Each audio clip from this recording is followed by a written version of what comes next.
You do not have a time problem. You have a capture problem. While you are begging the universe for more hours, the people who profit from your desperation are quietly redesigning your life around their schedule, and you are paying them in stress, in lost opportunities, and in money you will never get back. And here is the part nobody wants to say out loud in 2026. You can be working harder than ever and still be losing your life. Not because you are lazy, not because you are unlucky, because you were trained to trade your future for small, meaningless relief. The kind of relief you can feel in a coffee shop, a doom scroll, or a late night I'll fix it tomorrow plan. This is not financial advice, this is financial education, because time is the first asset you ever owned, and it is the first asset most people destroy without even noticing. Today I am going to talk about how wealthy people manage time in a way that looks simple from the outside but is brutal in its logic. And then I am going to connect it to the reality you live in right now in 2026. AI taking middle-class work faster than you can retrain. Inflation quietly stealing purchasing power even after headlines say it is cooling. Housing prices pulling away from wages like a predator widening the distance. And a retirement system that keeps moving the goalposts while telling you to trust it. You are anxious. I get it. You watch the stock market hit highs while your grocery bill rises like a tax you never voted for. You hear people say just invest while you cannot even afford a dentist appointment without a payment plan, and you wonder if you are going to be left behind by machines that never sleep. So let's go straight to the mechanism, because the mechanism is always the truth. The rest is comfort. The first lie you were taught is that time is equally shared. It is not. Time is shared on the calendar, yes, but the value of time is not equal. The difference between you and the wealthy is not that they work smarter. The difference is that they treat time like money with a set expiration date. They do not waste it on low-value negotiations. They do not waste it on wrong priorities. And they do not waste it on relationships that are designed to drain them. Before we go further, ask yourself a serious question. How long have you been living without visible progress? Not without progress in your mind. Visible progress. A promotion that actually happened. A savings balance that actually moved. A debt that actually got smaller. A skill that actually changed your earning power. A body that actually feels better. A family life that actually improved. If your answer is not long or almost, then maybe you are still stuck in the same trap as everybody else. Because the trap is not lack of effort. The trap is lack of control.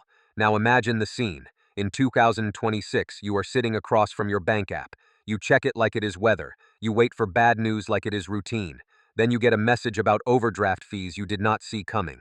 A bill is late. A subscription renews. A credit card interest rate jumps. And in that moment, you do not blame a system. You blame yourself. You say you are behind. You say you should have planned better. But planning is not enough if the rules were built to extract your time and your attention. The second lie is that free time is something you earn later. You do not earn it later. You create it now with structure, because delayed freedom becomes impossible. In the real world, later turns into never, because every day you do not build control becomes another day you are reacting to someone else's schedule. Employers, platforms, rent increases, insurance renewals, interest rates, healthcare providers, family emergencies, climate disruptions. The list is endless because chaos is profitable. And here is a cold truth that connects to money more directly than you think. Time is not just hours. Time is leverage. When you lose time, you lose optionality. You lose the ability to switch jobs, to negotiate pay, to move to a better location, to study, to recover from mistakes, to invest early, to take smart risks while the window is open. When you gain time, you gain leverage. That is why the wealthy do not just save money. They save time. They buy time. They hire time. They build systems that run without them. You have seen this behavior in your own life, even if you did not recognize it. Some people can go on vacation and still look calm. Their life keeps moving. Their bills get handled. Their team covers. Their automation does its job.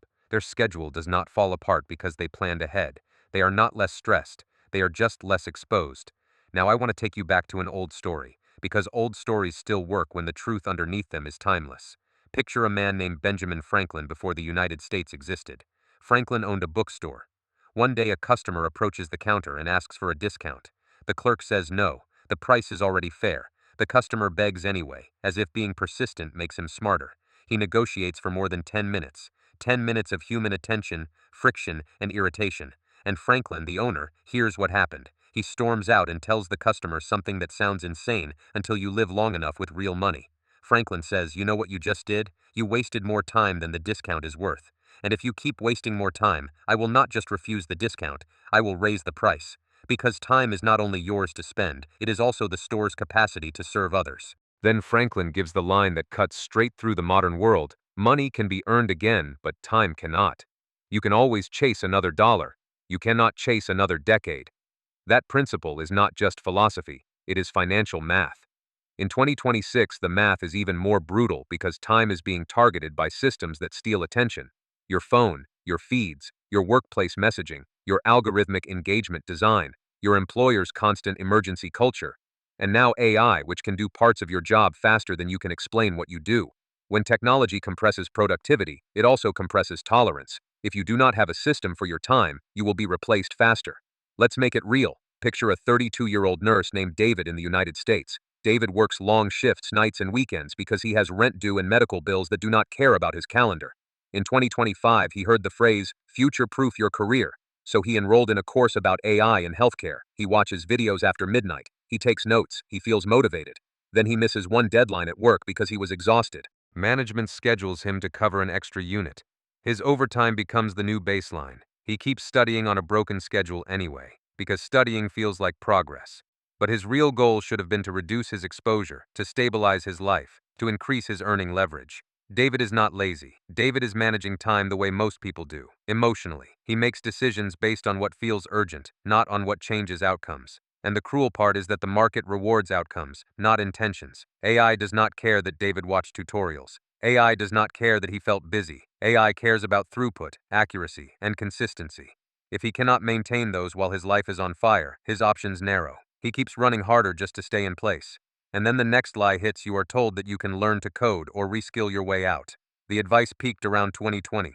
Now in 2026 it sounds like a joke because AI codes better than most humans. It writes drafts. It generates code. It produces marketing copy. It handles customer questions through automation. So yes, learning has value. But if your time management is broken, your learning becomes another form of self-comfort, another way to feel like you are moving while you are actually standing still. So let's talk about the actual time budget of a human life, because when you see the numbers, excuses lose oxygen.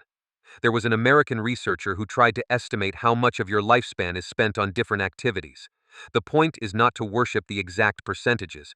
The point is to understand the structure of your life. In that kind of analysis, you spend around 21 years sleeping over a lifetime. You spend about 7 years on personal hygiene and preparation. You spend roughly 6 years eating and handling basic needs. You might spend another 6 years waiting in lines, doing errands, dealing with the hidden costs of living. And the time you spend in formal education ends up being surprisingly small when you measure it in actual hours of learning that transfer skills instead of just filling a schedule. Now connect this to your world in 2026. If you have limited learning time and limited recovery time, what makes you think the default educational track you followed was optimized for wealth? It was optimized for mass credentialing. That is not the same thing. Credentialing is a filter. Wealth building is a skill and strategy problem. And here is the darker part. Even if you did learn something, you might not be able to apply it when it matters. If you memorize formulas for tests and then forget them, you bought a piece of paper with time you cannot retrieve. But if you learn in the areas that directly affect decision-making and earning power, you compound. Finance, psychology, negotiation, systems, incentives, and how organizations actually behave. Those are not soft skills. They are leverage. Now you might say, okay, but I cannot control the big forces. I cannot control AI. I cannot control interest rates. I cannot control inflation. I cannot control housing costs. True. But you can control where your time goes, and you can control whether you build leverage before the next shock. In 2022, the global debt level was already enormous. Since then, it has only grown. We are now at levels exceeding $300 trillion of global debt. Debt is not just numbers on spreadsheets. Debt is pressure on interest rates, on budgets, on taxes, on employment conditions. When the system is overloaded, the people with stability can endure pain longer. The people without it are forced into bad choices. And those bad choices take time. They consume time. They are time traps. A late fee, a denied application, a bounced payment, a panic job search, a frantic move, a wrong deal, a subscription you forgot, an insurance premium that spikes because the climate is changing and insurers are pricing out entire regions. Migration costs and relocation costs are time costs. and they hit the unprepared hardest. So when you manage time poorly, you do not just lose hours, you lose the ability to respond intelligently when the world gets worse. And in 2026, the world is getting worse in a way that is harder to feel emotionally. You still hear headlines like inflation is down, but real purchasing power may not recover. Food, rent, and healthcare can keep rising while your salary stagnates. Interest rates can stabilize while borrowing costs remain punishing, and housing can stay unaffordable even if the annual percentage changes, because wages do not catch up. So how do wealthy people manage time? Not with motivational slogans. With systems that reduce decision fatigue and eliminate low-value time drains. Let me give you another example, and this one is from real human behavior, not a parable. There is a pattern with people who are broke and stressed. They say yes to everything that feels urgent. They take meetings they should decline. They answer messages immediately, even when it harms them. They chase small payoffs like discounts, points, rewards, and cheap deals that require negotiation time and emotional energy. They treat small wins as progress because they cannot see long-term compounding. Wealthy people still negotiate, but they negotiate differently. They negotiate based on opportunity cost. They understand that if you spend 10 minutes saving $10, you have spent time that could have produced hundreds or thousands in high-leverage activity. And in some cases, you have spent 10 minutes managing a nuisance that signals low-risk tolerance. If you do it often enough, you become predictable. Predictable people get squeezed. Now let's make the psychology explicit. When you negotiate for discounts, you are not only trying to save money, you are trying to feel control. You are trying to feel like you are not being exploited. But the truth is that if you trade time for pennies repeatedly, you teach yourself that pennies are what your life is worth. That mindset becomes a financial ceiling. And here is where the story gets truly ugly. In modern capitalism, many institutions are designed to turn time into friction for ordinary people.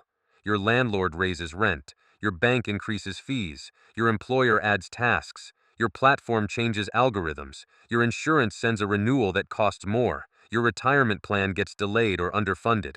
Then you spend evenings dealing with paperwork, phone calls, and bureaucratic loops that feel like work but do not advance your wealth.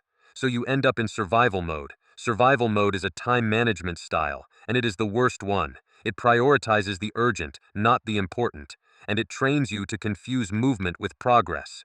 Now I am going to give you the framework that actually matters. Most people write to-do lists, but the list is not the real issue. The real issue is how you sort the list when you feel pressure. There are 4 categories of tasks: important and urgent, important but not urgent. Not important and not urgent. Not important but urgent. The people who are stuck in the wrong loop keep choosing the first category, important and urgent. They always respond to the loudest crisis. That feels productive because you get to feel busy and capable, but it is a trap. Important urgent tasks multiply because you never create time for the important tasks that prevent emergencies. So you keep reacting, you keep firefighting, you keep earning money at the same rate while your life consumes more time. And when AI disrupts your job, you are too late to pivot because your schedule is already full of reactive survival. Now contrast that with wealthy time management. Wealthy people consistently allocate time to important but not urgent tasks: health, skill building, relationship maintenance, strategy, automation, investing, education, and planning. Those tasks are quiet. They do not produce dopamine the way urgent tasks do, but they produce stability. And stability is what you need in a world where the economy can shock you at any time. You might think health belongs in the personal category, but health is financial. If you break your body, you lose earning capacity and you lose cognitive bandwidth. The Fed can keep rates steady and inflation can slow and your portfolio can do what it wants, but if you cannot work because of health, your money plan is irrelevant. So consider a simple example. Suppose you buy a bag of bread. 2 pieces are going bad. You look at them and think, these are important because they will waste money if I do not eat them. So you rush and eat them immediately. But then the next day it happens again. You end up eating stale bread because you never made space to plan food properly. If you throw away the bad bread decisively, you might lose a few dollars, but you protect your standard. You keep your routine healthy. That is the time management equivalent of not letting every small problem become urgent. Of course, there are real emergencies. Illness is not a thought experiment. Climate emergencies are not a joke. Job loss is not a just manage your calendar situation. But what we are talking about is ordinary life, the daily friction, the small delays, the constant, I will do it later that turns into a crisis. So the practice is simple in concept, but difficult in execution.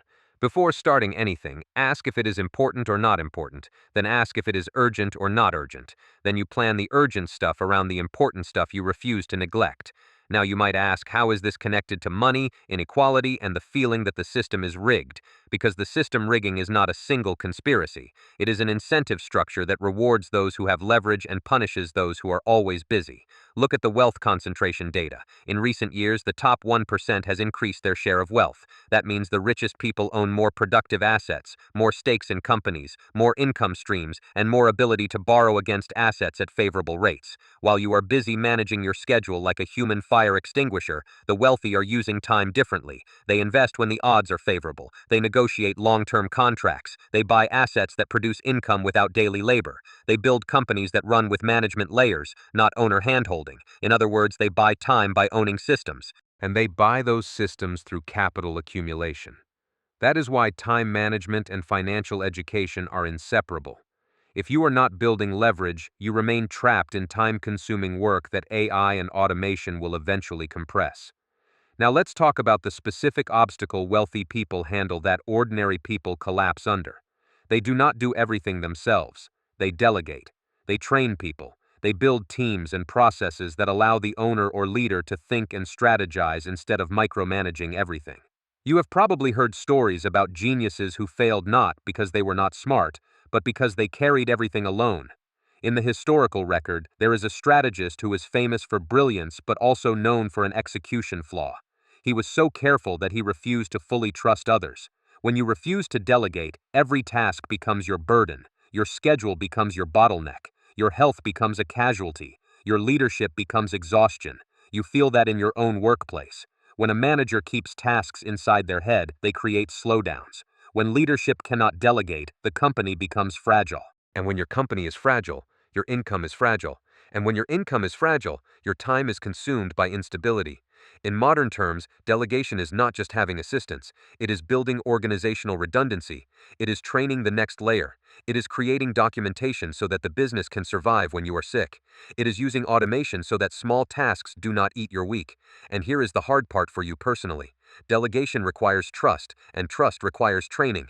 Training costs time up front. So when people say they do not have time to build systems, they are telling you the real reason. They want the benefits without paying the setup cost.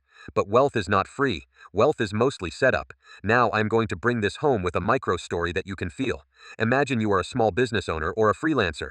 Maybe you run a service business. You handle appointments. You reply to messages. You update invoices. You track inventory. You post on social media. You handle customer complaints. You are basically doing 5 roles because you think nobody else will care as much as you. At first it feels manageable. Then the workload grows. Customers increase. Market conditions shift. Interest rates rise and people tighten budgets. Suddenly cancellations happen. Your calendar becomes a mess. You are working late, and your family resents you because you are never truly present. You tell yourself you will hire help next month. Next month comes. Something else breaks. The supplier changes terms. A competitor undercuts pricing. An employee quits. Now you are trapped in the same loop but with more stress. Your time is the bottleneck, and your time is being eaten by tasks that could have been systemized. Wealthy people do not simply hire assistants and call it a day. They restructure the work so that their brain is not the processing unit for every routine problem. They turn chaos into a process. They turn process into a system. They turn a system into something that can scale without their constant attention. And this is where AI fits into the story in 2026. AI is not going to steal your job in one dramatic moment. It is going to steal parts of your job until the remaining parts are not enough to justify your salary. That is how substitution usually works. Small tasks get automated first. Then workflows change. Then the entire role becomes obsolete.